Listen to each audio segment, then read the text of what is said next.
عزیزان گرامی، محترم سامعین کرام، السلام علیکم ورحمۃ اللہ وبرکاتہ۔ امید ہے آپ حضرات خیر و عافیت سے ہوں گے۔ آج ہم آپ کی خدمت میں پوری دنیا کے بادشاہ شداد کی جنت کے بارے میں آپ کو کچھ اہم باتیں بتانے کی کوشش کریں گے۔ شداد پوری دنیا کا بادشاہ تھا۔ کیا آپ نے شداد کی جنت کے متعلق بھی کبھی پڑھا ہے یا نہیں؟ تو آئیے آج آپ کو ہم شداد کی جنت کے متعلق کچھ دلچسپ اور عجیب و غریب حکایات اور واقعات سناتے ہیں۔ ان لوگوں کا تعلق قوم عاد سے تھا اور وہ ارم نام کی بستی کے رہنے والے تھے۔ وہ بستی بڑے بڑے ستونوں والی تھی اور عاد کے نام سے دو قومیں گزری ہیں۔ ایک کو عاد قدیمہ یا عاد ارم کہتے ہیں۔ یہ عاد بن عوض بن ارم بن سام بن نوح کی اولاد میں سے تھے۔ ان کے دادا کی طرف منسوب کر کے ان کو عاد ارم بھی کہا جاتا ہے۔ اپنے شہر کا نام بھی انہوں نے اپنے دادا کے نام پر رکھا تھا۔ ان کا وطن عدن سے متصل تھا۔ ان کی طرف حضرت ہود علیہ السلام مبعوث کیے گئے تھے، لیکن قوم عاد کی بدعمالیوں کے سبب جب انہیں تباہ کر دیا گیا تو حضرت ہود علیہ السلام دوسرے جانب ہجرت فرما گئے۔ ان کی رہائش احقاف کے علاقے میں تھی۔ حضرت ہود علیہ السلام کی وفات یہیں پر ہوئی۔ احقاف میں بسنے والی اس قوم نے بہت ترقی کی۔ اللہ تعالیٰ نے اس قوم کو غیر معمولی قد و قامت اور قوت عطا فرمائی تھی۔ ان میں ہر شخص کا قد کم سے کم 12 گز کا ہوتا تھا۔ طاقت کا یہ حال تھا کہ بڑے سے بڑا پتھر جس کو کئی آدمی مل کر بھی نہ اٹھا سکیں، ان کا ایک آدمی ایک ہاتھ سے اٹھا کر پھینک دیتا تھا۔ یہ لوگ طاقت و قوت کے بلبوتے پر پورے یمن پر قابض ہو گئے۔ دو بادشاہ خاص طور پر ان میں بہت جاہ و جلال والے ہوئے۔ وہ دونوں بھائی تھے، ایک کا نام شدید تھا تو دوسرے کا نام شداد تھا، جو اس کے بعد تخت نشین ہوا۔ یہ دونوں وسیع علاقے پر قابض ہو گئے اور بے شمار لشکر و خزانے انہوں نے جمع کر لیے۔ شداد نے اپنے بھائی شدید کے بعد سلطنت کی رونق و کمال کو عروج تک پہنچایا۔ دنیا کے کئی بادشاہ اس کے باج گزار تھے۔ اس دور میں کسی بادشاہ میں اتنی جرأت و طاقت نہیں تھی کہ اس کا مقابلہ کر سکے۔ اس تسلط اور غلبہ نے اس کو اتنا مغرور و متکبر کر دیا کہ اس نے خدائی کا دعویٰ کر دیا، معاذ اللہ۔ اس وقت کے علماء اور مصلحین نے جو سابقہ انبیاء کے علوم کے وارث تھے اسے سمجھایا اور اللہ کے عذاب سے ڈرایا تو وہ کہنے لگا، جو حکومت و دولت اور عزت اس کو اب حاصل ہے، اس سے زیادہ اللہ تعالیٰ کی عبادت کرنے سے کیا حاصل ہوگا؟ جو کوئی کسی کی خدمت و اطاعت کرتا ہے یا تو عزت و منصب کی ترقی کے لیے کرتا ہے یا دولت کے لیے کرتا ہے۔ مجھے تو یہ سب کچھ حاصل ہے، مجھے کیا ضرورت کہ میں کسی کی عبادت کروں؟ حضرت ہود علیہ السلام نے بھی اسے سمجھانے کی کوشش کی، لیکن بے سود ہو گیا، یعنی آپ کا سمجھانا اسے کچھ اثر نہیں کیا۔ سمجھانے والوں نے یہ بھی کہا کہ یہ حکومت و دولت ایک فانی چیز ہے، جبکہ اللہ کی اطاعت و بندگی میں اخروی نجات اور جنت کا حصول ہے، جو دنیا کی ہر دولت سے بہتر اور زیادہ قیمتی ہے۔ اس نے پوچھا، یہ جنت کیسی ہوتی ہے؟ اس کی تعریف اور خوبی بتاؤ۔ نصیحت کرنے والوں نے جنت کی وہ صفات جو انبیاء کرام علیہم السلام کی تعلیمات کے ذریعے ان کو معلوم ہوئی تھی اس کے سامنے بیان کی۔ تو اس نے کہا، مجھے اس جنت کی ضرورت نہیں، ایسی جنت تو میں خود دنیا میں ہی بنا سکتا ہوں۔ اب آئیے ذرا دیکھیں شداد کی جنت کیسی تھی۔ چنانچہ اس نے اپنے بڑے افسروں میں سے 100 معتبر افراد کو بلایا، ہر ایک کو 1000 آدمیوں پر مقرر کیا اور تعمیر کے سلسلے میں ان سب کو اپنا نقطہ نظر اور پسند سمجھا دی۔ اس کے بعد پوری دنیا میں اس کام کے ماہرین کو عدن بھیجوانے کا حکم دیا۔ علاوہ ازیں اپنی ساری سرکردگیوں میں سب حکمرانوں کو یہ حکم دیا کہ سونے چاندی کی کانوں سے اینٹیں بنوا کر بھیجیں، اور کوہ عدن کے متصل ایک مربع شہر جس کو جنت کا نام دیا، جو 10 کوس چوڑا اور 10 کوس لمبا ہو، اللہ اکبر، بنانے کا حکم دیا۔ اس کی بنیادیں اتنی گہری کھدوائیں کہ پانی کے قریب پہنچا دیں، پھر ان بنیادوں کو سنگ سلیمانی سے بھروا دیا۔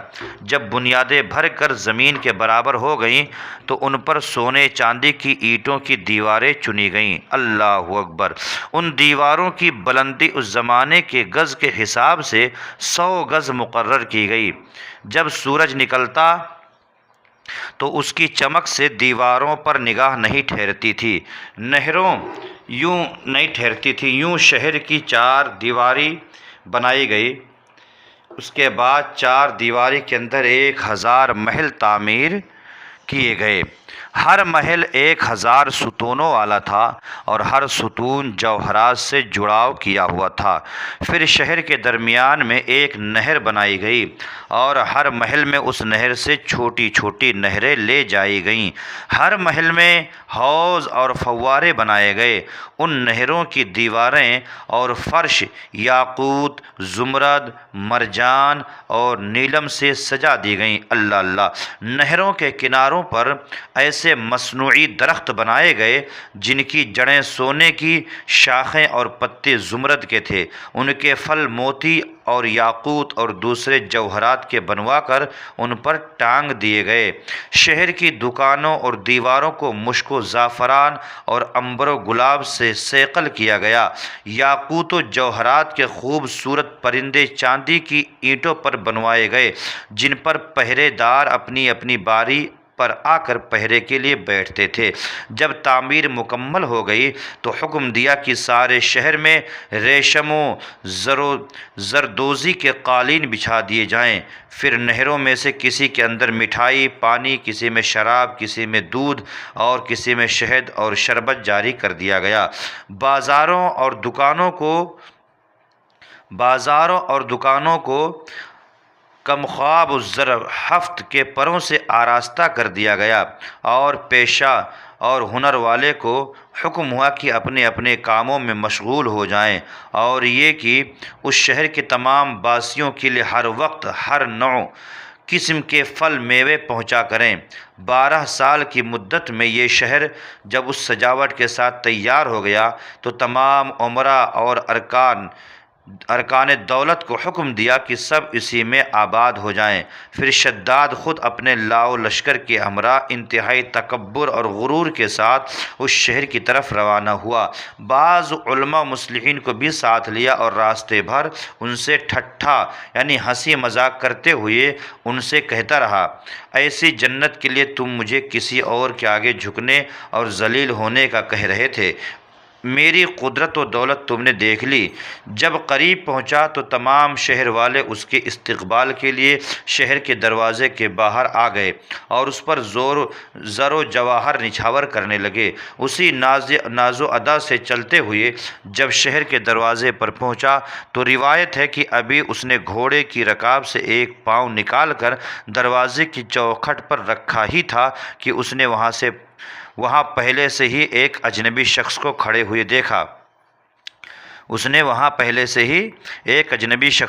ہوئے دیکھا۔ اس نے پوچھا، تو کون ہے؟ اس نے کہا، میں ملک الموت ہوں، اللہ اکبر۔ پوچھا، کیوں آئے ہو؟ اس نے کہا، تیری جان لینے۔ شداد نے کہا، مجھ کو اتنی مہلت دے کہ میں اپنی بنائی ہوئی جنت کو دیکھ لوں۔ جواب ملا، مجھ کو حکم نہیں۔ کہا، چلو اس قدر ہی فرصت دے دو کہ گھوڑے پر سے اتر آؤں۔ جواب ملا، اس کی بھی اجازت نہیں۔ چنانچہ ابھی شداد کا ایک پاؤں رکاب میں اور دوسرا چوکھٹ پر ہی تھا کہ ملک الموت نے اس کی روح قبض کر لی۔ پھر حضرت جبریل نے بڑے زور سے ایک ہولناک چیخ ماری کہ اسی وقت تمام شہر ماں اپنی عالی شان سجاوٹوں کے ایسا زمین میں سمایا کہ اس کا نام و نشان تک باقی نہ رہا۔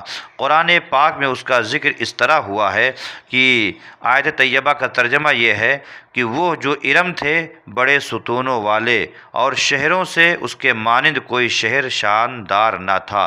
اللہ اکبر۔ 30واں پارہ سورہ فجر آیت نمبر 7 اور 8 میں آیت طیبہ کا ترجمہ ہے۔ شداد اور اس کی جنت کا انجام کیا ہوا آپ نے دیکھا، اور معتبر تفاسیر میں لکھا ہے کہ بادشاہ اور اس کے لشکر کے ہلاک ہو جانے کے بعد وہ شہر بھی لوگوں کی نگاہوں سے اوجھل کر دیا گیا، یعنی چھپا دیا گیا، مگر کبھی کبھی رات کے وقت عدن اور اس کے ارد گرد کے لوگوں کو اس کی کچھ روشنی اور جھلک نظر آ جاتی ہے۔ یہ روشنی اس شہر کی دیواروں کی ہوتی تھی۔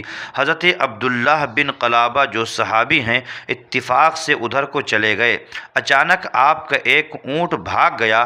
آپ اس کو تلاش کرتے کرتے اس شہر کے پاس پہنچ گئے۔ جب اس کے مناروں اور دیواروں پر نظر پڑی تو آپ بے ہوش ہو کر گر پڑے۔